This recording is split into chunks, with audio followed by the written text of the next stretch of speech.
A significant cyber attack taking place across the nation and around the world. Watch out, China's cyber army is on the attack. Federal agencies, state governments, and major universities have been hit. I don't think there should be any doubt in anybody's mind that the cyber challenges we're talking about are not theoretical. This is something real. We all know, but still pay insufficient attention to the frightening scenario of a comprehensive cyber attack, which would bring to a complete halt to the power supply, transportation, hospital services, our society as a whole. The COVID-19 crisis would be seen in this respect as a small disturbance in comparison. Welcome to Don't Get So Emotional podcast. I'm Paul and I'm joined by Tom. Hi, Tom. Hi, Paul. This week, we're going to be talking about the new Netflix film, Leave the World Behind. I'm hoping you've seen it. Yes. Okay. I was the one who told you about it. That's right. You did. It's your fault. You're the reason I spent 2 hours, 21 minutes watching utter garbage. But let's dive deep. Let's go into it. First of all, we need to say this will contain spoilers. No spoilers. And possibly bad language. And yes, probably, I was going to say I'm swearing. And probably Tom's cat running in and out. My cat's not coming in. We're going to give honest review of the film. These are our opinions, okay? And we are two idiots. Yep. It's official that we're idiots. So we're probably wrong. But we hope you enjoy our take on it. So, if you've seen it, or if you haven't seen it, or you're just interested, it's basically a dystopian Armageddon type film where a family are. Well, how would you describe it, Tom? Have we said the name of the film? Yeah, Leave the World Leave Behind. The world behind. Yeah, Leave the world behind. I'll tell you what. I wish I'd left the bloody film behind. Left the remote behind. Yeah, so it's a new film that everyone's kind of raving about on Netflix. And I feel everyone's like, slagging off, particularly on YouTube. hang on a minute. Hang on, because we have different opinions. Thank you. And I feel like yours is going to be a lot more harsh than mine. Thank you. Because I actually told you about it because I was conflicted. You were. I loved it and hated it at the same time. Yeah. So I loved the kind of creative, artistic kind of way it was shot. And I think it had a lot of potential, but there were a lot of things that let it down. But let's also remind people that this is based on a book. So, and it apparently does stay quite true to the book. So we can't be too angry at the story. But yeah, I mean, not going into it, not knowing that it was based on a book, I would have wanted it to go to different places and whatnot. But I want to know what you think of it, because I think yours is going to be a lot more harsh. Well, and then we'll kind of dive into it. Yeah, it's interesting that you mention about the book.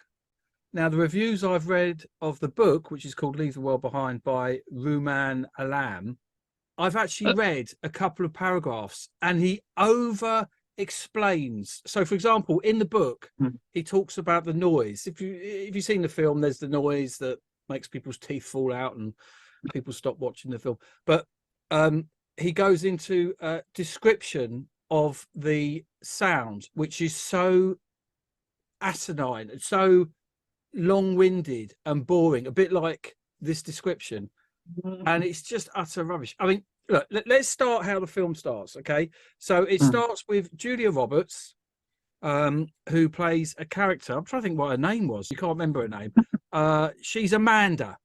She plays Amanda, and she starts off the episode by basically saying she hates people and hates everyone and wants to get away with her husband, who's just he's a great actor. He's done some fantastic films. Yeah. But he's so wasted in this. He's just such a cuck. Is it Ethan Hawke? Ethan Hawke. He's such a cuck. And she says, we're going to go away. And he's like, yes, dear.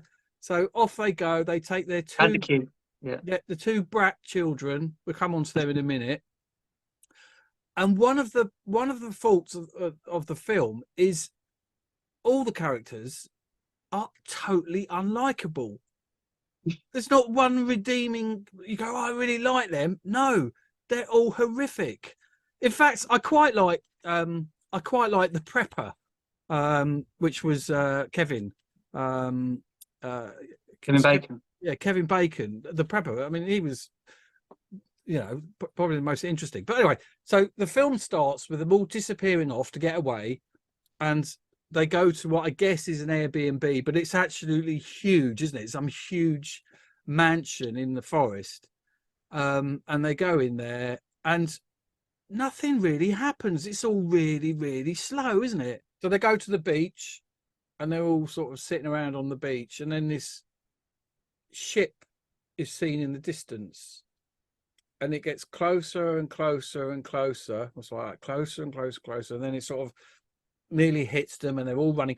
And actually, I said to you, didn't I, that I thought that scene was rubbish. I actually watched it again. You're right, it is really well shot, and it is very good. I just think I was having a bad day, but yeah, that's really good. And the way the camera is just a little bit ahead of them, and there's if you look at that clip, there's actually a kid that almost gets hit by the CGI ship. So then they all go back to their house, and a couple turn up who claim to be the owners of the house. Correct? But it takes them a while to kind of state that, though. Yeah. It's If it was your really house, you turn up and say, "This is our house. You're in it. Can we come there?" But they don't. They sort of meander about the place. And Julia Roberts is sort of a little bit skeptical. racist. Yeah, but I think she's more skeptical more than anything, because these two random people turn up, claim to be the owners of the house, but as we said, it took them a while to actually get to that point. It was like they were intentionally acting strange, which they probably were. It's probably what they were told to do when they were acting in the role. But it was just when you get to the ending of the film, which obviously we'll discuss. We're going to come on to the ending. That's why there's spoilers, everyone. There's spoilers. Yeah. If you haven't seen it and you want to, turn this off now. Press like and subscribe, but don't watch anymore. But what I find strange is when you get to the ending of the film, obviously we'll discuss that later, but it makes you think back to some parts of the film and you think, okay, well, that doesn't really make sense then. Because essentially, spoiler, massive spoiler, it's not aliens. It's not. I wanted it to be aliens. This spoiler needs to happen in order for me to kind of give context for everything else. Spoil away. Yeah, spoil away. So it isn't aliens. No. That causes everything that happens in the film, which I really wanted it to be. It's just that it's kind of like a government attack to cause civil war, so to kind of cause confusion and well, we don't know, do we? We assume and whatnot. We assume, but that's highly alluded to in the film. But so it makes you think back. Okay, well, that doesn't really make sense. That doesn't make sense. And if it was a government attack, why were they acting weird when they turned up? Well, and there's parts of the film where the animals are acting weird, and you think, okay, well, if it was a government thing, why are the animals acting weird, and blah blah blah. So many. But anyway, back to back to when they turn up.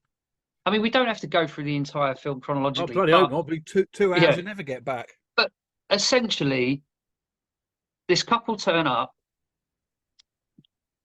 Julia Roberts' character is highly skeptical, whereas the husband is quite trusting and quite open to let them in. They're essentially saying, we need to stay here. It's our house. There's something going on in the city. There's a blackout and all this stuff. And so they're essentially staying with them, and just things get creepy. Weird things start to happen. Weird noises. Planes fall out of the sky.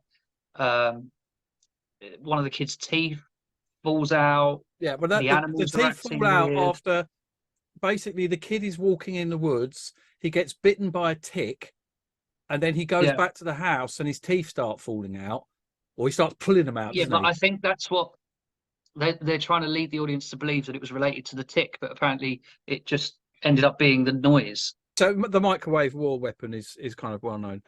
But one thing I want to talk about is President Obama, and I think his wife were involved in the actual making of this, which is very weird, particularly when there's one scene in it where Julia Roberts' character is very racist, or potentially racist.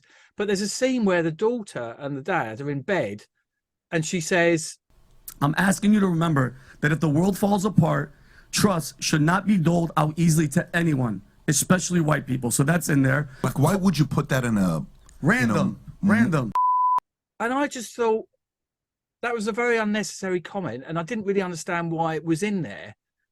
And Yeah. if Netflix want to make a film about the end of the world, which I guess this what this film is about, surely they'd want to make a film about people coming together. Because if you're in a situation where people are against each other, it ain't going to work for you.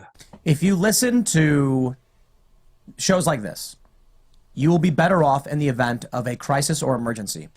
If you listen to wokeness, yeah, you're not going to last very long. The world of the woke is entirely dependent on the people, the working class, the labor, and those who actually make the system function. This is a movie about a cyber attack which shuts down the grid. If you were to follow the mentality of these people, you would not last very long. So what we're seeing now is, with movies like this, you better not trust white people. Oh, so in the event of a collapse or crisis, they want everyone fighting each other? That's not going to help you. Unity will help you survive. Coming together and working together helps you survive. It's crazy. Yeah, but there was a weird race element that was added into it that felt a bit unnecessary, purely because the weird couple that turned up, which actually are a father and daughter, are black.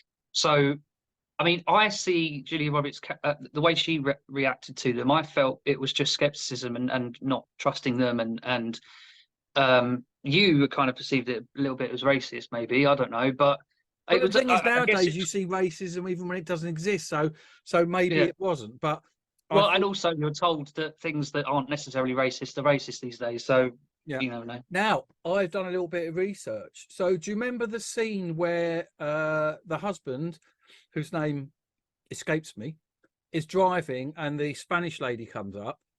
Yeah, I read about this as well. I know what you're going to say. I've got the translation of what she said. Yeah, but they intentionally didn't put subtitles up because they wanted you to feel how he was feeling in that moment without technology. I thought what she was actually saying is, turn this crap off. You're wasting your time. It's got a crap ending. That's the truth.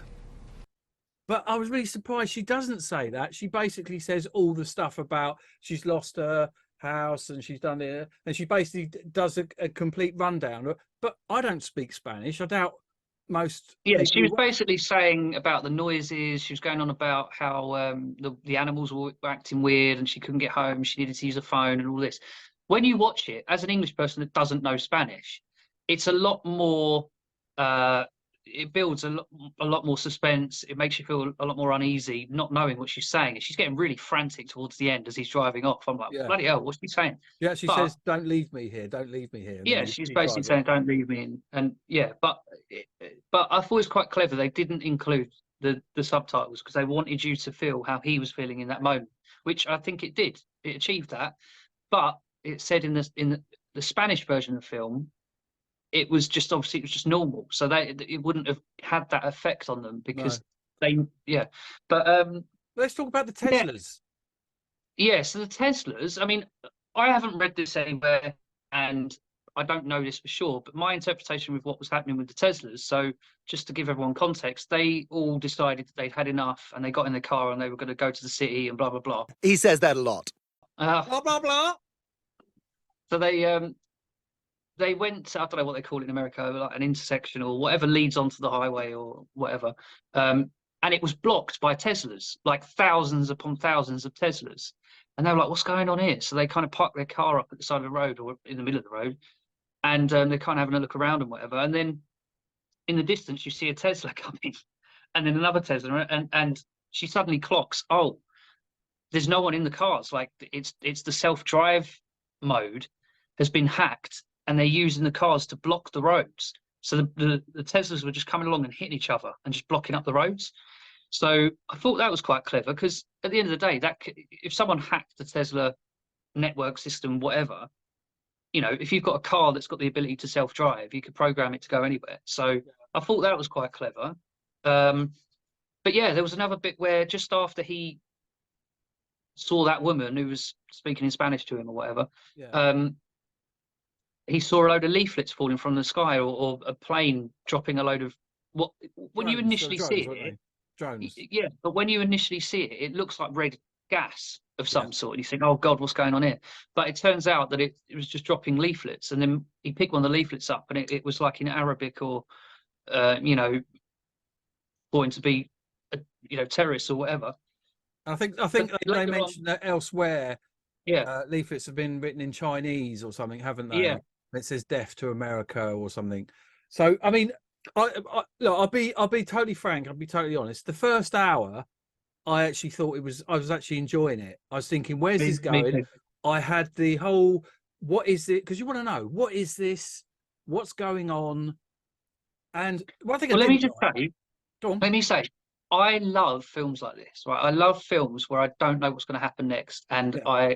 I'm struggling to predict what's going to happen next. Hmm. I love films that kind of create the suspense and make you feel uneasy, and make you experience what they're feeling in the film. I love all of that, and I would say that I enjoyed it up until the last 10 minutes, I reckon. I did think there were times where it was dragging on a bit. I thought, is it all just going to be in this house? I did. I was the thing Like, as well that I found annoying, and films do this, particularly on certain streaming platforms, is they chop up the film into different acts. Okay. yeah. So It's they 'cause have it's a- act one, act two, and it's like it doesn't make any sense. The acts aren't the same length. It's totally pointless. The people have done it in films, but I think Tarantino's done it quite a lot. I think Black Mirror have done it, and it works. In fact, Black Mirror is the perfect example of how you do a story like this well. There were so many things about the film that I thought were Well, this could have been one episode of Black Mirror, and it probably would have been better. yeah, yeah, But yeah. If it wasn't 2 hours 20 minutes long, yeah, and it cut out yeah. all the unnecessary dialogue. One thing I need to mention about why all the characters to me are totally unlikable. Okay, we've talked about Julia Roberts as a character. She's pretty unlikable. We've talked about the husband, the kids. So the kids are kind of hating each other. One of them keeps banging on about she likes Friends. The brother says maybe you should stop watching Friends. And then what he Oh does, no, she's seen all of the episodes apart from the very last one, and very she's last annoyed one, because obviously, yeah, bear in mind, the internet's down, everything's down, right? So she can't watch the last episode of Friends. yeah, what a shame that is. And then the boy takes a picture of the girl at the pool, and then it has a really weird scene where he's in bed knocking one out. Yeah, And so that's just showing he's horrible. The girl's bloody annoying as hell. I Like think I the said, only likable character is the husband, probably. yeah, and well, He's just yeah, laid back. yeah. I mean, let's think of films that have done this well. I mean, Lost, the series when it first started. I've got to say, because look, a lot of people slag off Lost. Lost is my favorite series of all time, and I've watched it probably about 8 times. I've invested a lot of my life watching Lost. You admit that? So You've been lost in I Lost. love it. I love all of its, even its faults and anything that could be There's a lot of criticised. them. I love it all. There's a lot of And them. yeah, but I just wanted to go back. So, back to the characters, because there's a weird moment where Julia Roberts' character is with the owner of the house, and they're kind of listening to music, and they start dancing, and then they look like they're gonna, you know, Get it kiss on. or whatever, and then they suddenly both realise, oh, I'm married. Oh yeah, I'm married, and I it's love just my really wife. odd. But then, parallel to that, the husband is sitting around the pool smoking a joint with the owner's daughter, and she just suddenly turns around and says, "Have you ever?" Because he's a teacher, I think. She turns around and says, "Have you ever slept with one of your students?" It's like it's this really weird moment where you've got in one room, you know, the Julia Roberts character. What's her name again? You didn't No, say it's Ruth at the Amanda. beginning. Julie Roberts' character is called Amanda. Yeah, so Amanda and the owner of the place are, you know, seemingly looking like they're going to end up kissing, sleeping with each other, whatever. And then you've got this other scene. It's just like, what is going on? And at the same time, the son you'll be clearly saying that fancies at the him. end of the thing as well. But So before we carry on slagging it off, I'm not let slagging it me off.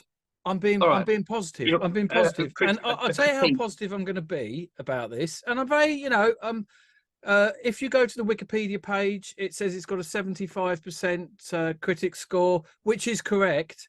However, if you go to Rotten Tomatoes, see, I've been American there. It's got a 34% score. I'm going to give you a few choice reviews from Rotten Tomatoes. First Yeah, one. but is this by the people, the critiques, or the These critics? don't never listen to the critics. Listen to the reviewers, the people who watched it. So Colin has says this movie is awful. Just when you think something would happen to move you deeper into the movie, it stayed the same and ended. We got Movie. dumb and boring, really, really bad. Okay, really, really bad. Intelligent. That was the same one. Intelligent and surprising. Okay, that was Trudy. Don't waste your time. Long-winded film that's a massive anticlimax. Another one. The start is intriguing. Yeah, I agree. I didn't write this one. But the end, what the fuck? Deers, flamingo, and bacon. What is that? Bacon? Really disappointed to the point I had to subscribe to Rotten Tomatoes to leave a review. This could have been a great movie, but it was scattered in its approach and never came together. It was confusing and slow, horrible moving. And then Tammy, good old Tammy, what a great study of how we really are. Our tokenistic approach to making a difference and our reliance on tech over everything else. A wonderful ensemble piece, terrific ending, a must-see film about the state of world humanity. It's not. It's. I think. Look, I think this is why I was so conflicted, and I left a review, but I can't remember what I said. And it's on my on Rotten Tomatoes. Yeah, I did. Is it on there? You're not Tammy, are you? No. You sure? No. Okay. No. It was only like a paragraph or two long, my review. But essentially what I was saying is that from an artistic sort of creative, the way the film looked, the way it was shot, to me was really good. And I thought there's someone with promise here behind the visuals of this film, right?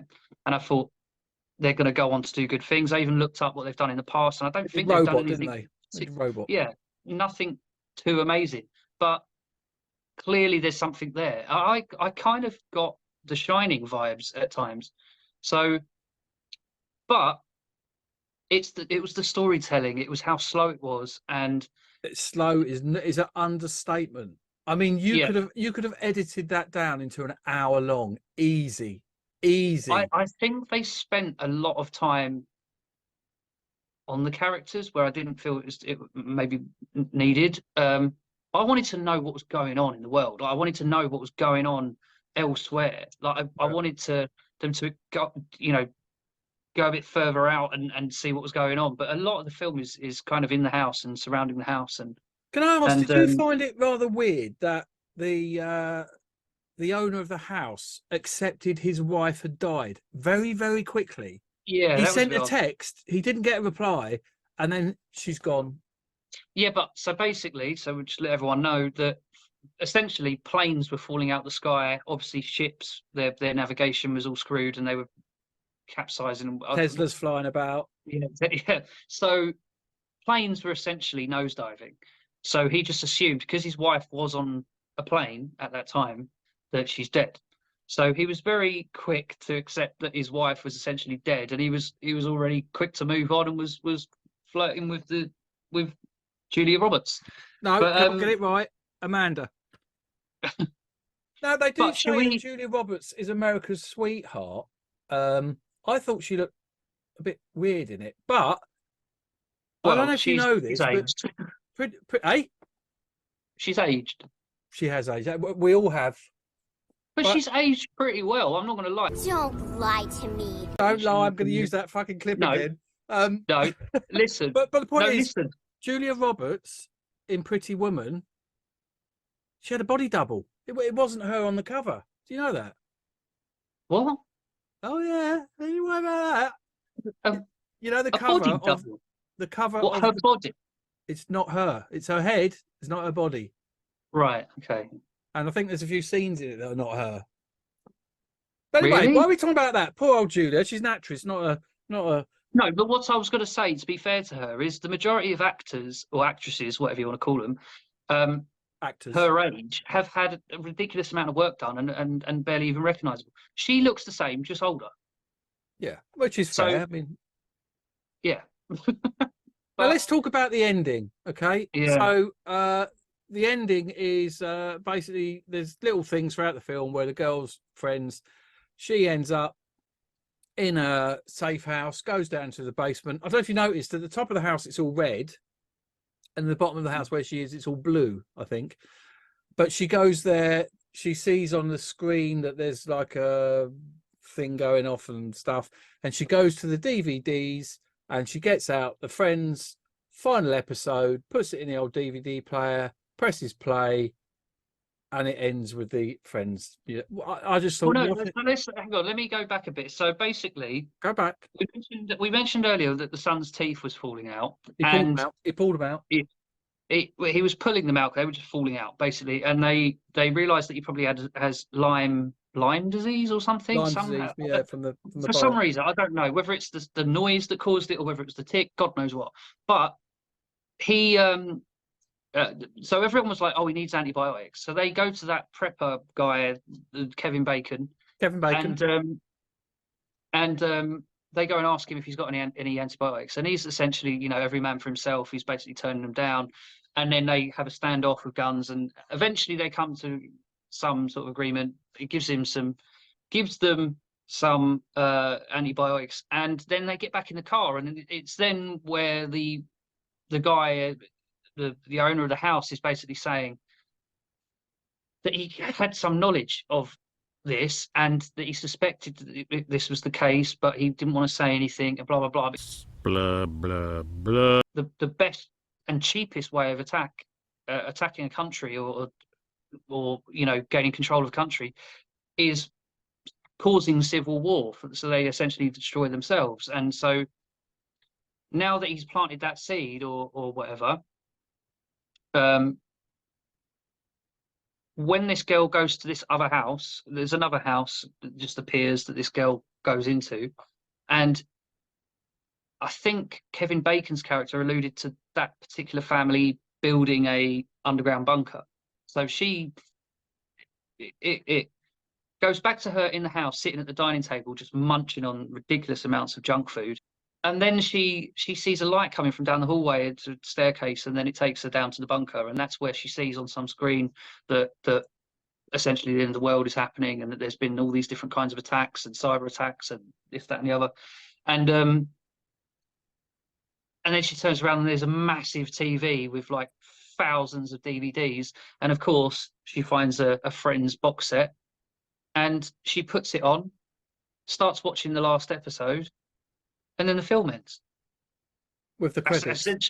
With the credits. I think, right. So I've seen a couple of reviews. A few people have said it's basically saying that if this happens, the way that we survive it is by coming together as one, which is why I'll be there for you. Also, to me, it's kind of like they got to the end of the film, Netflix money was running out. It's like, oh, we come to the end. What are we gonna do? Okay, you got that DVD, chuck it on. That was the end. People have said that the name of the ship was the first ship that carried slaves, I believe. When she goes into the prepper room, with all the stuff, every single product has racist undertones, so like Uncle Ben's rice and all these other ones. And what people have done is they've gone in and they've looked at bits and they've tried to make, I mean, I'm sure that was there for a reason, but when you're watching a film, you're not noticing this kind of stuff. You want to be entertained. Yeah, but Stanley Kubrick did the same sort of thing, and is it in The Shining with the can of soup and all of that? Like you have these weird things that have hidden meanings, like Easter eggs or whatever you want to call them. But I think you can come away from this, on the face of it, it's quite painful because you've invested time, 2.5 2 hours, hours 21 minutes. Yeah, and you come away from it very disappointed.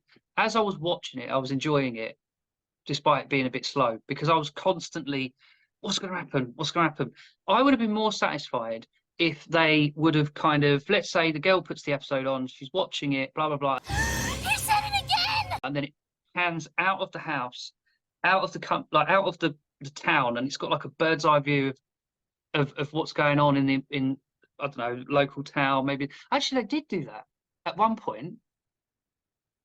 Oh yeah, they looked across the water and the city was like It was exploded. all on fire and things and stuff. It's like Armageddon. But I would have preferred if they did that at the end to kind of show you what's going on in the rest of the world. I don't know. I really just wanted it to be aliens. I really just wanted it to be aliens. And I thought, look, so we need to give it a score, okay? And we're doing it out of 10 because we're like that. Out of 10, I'm giving it a solid 5. Right? Now and the solid 5 is only for the first hour. Right? See, I was going to give it a 6, but since you've given it a 5, and I know how harsh you're being, I'm going to give it a 7. That's it. Because I do think the artistic side of it was really good, and yeah, I do think the cinematography was great. There were certain scenes that were great. I do think the thing is what they were working with, which is the book, and trying to make the book in. I think they were already on a losing streak. I don't know why Obama got involved. I don't know what his input was. It seems a bit weird that an ex-president is giving this advice about how things should. No, that's not how it goes. It would be like this. All a bit weird. Yeah, that's what I heard. I heard he was more of a consultant towards, what would happen in these situations and blah blah blah. But blah blah blah. That's 5. We've had 4 blah blah blahs. We might get to 5 in a minute. Yeah, we'll have a blah blah blah count in the corner. Yeah, there'll be some outtakes of blah blah blahs.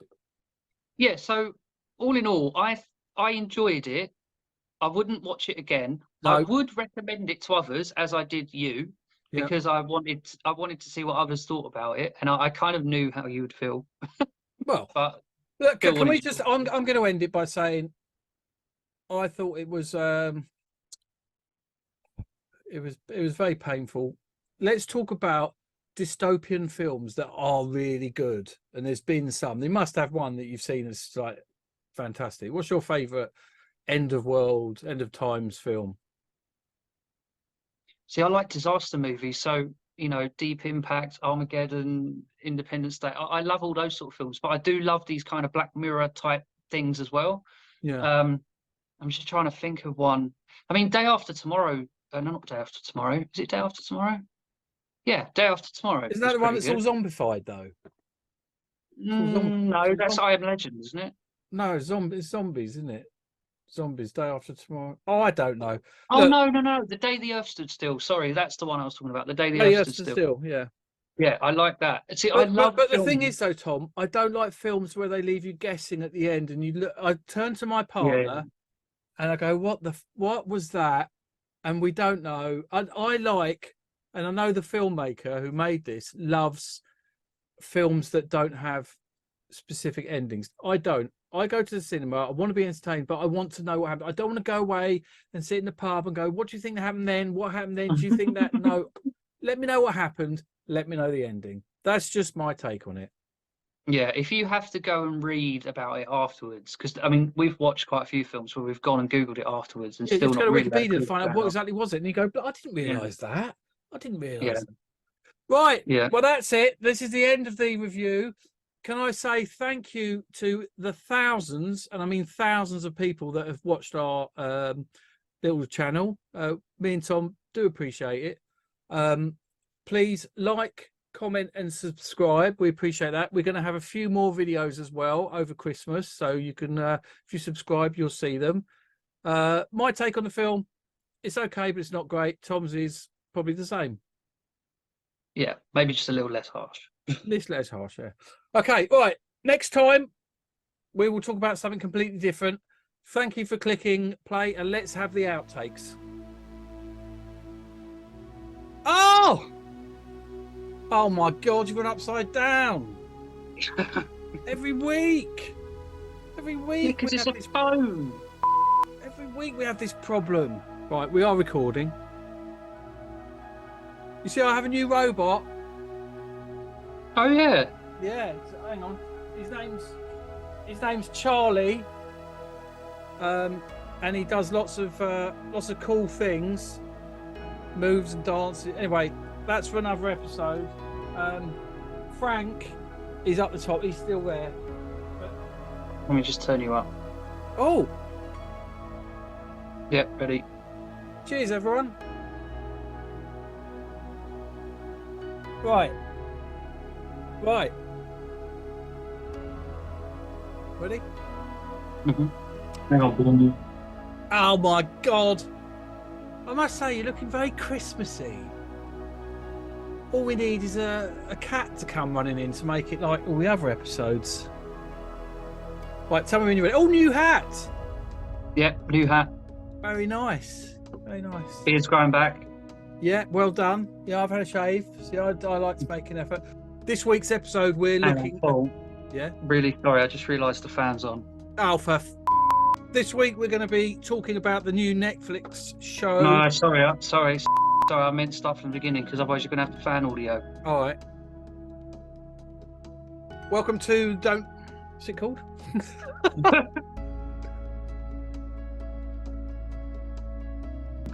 It's all right, be on the outtakes. Think about that. Oh. Who are these two idiots?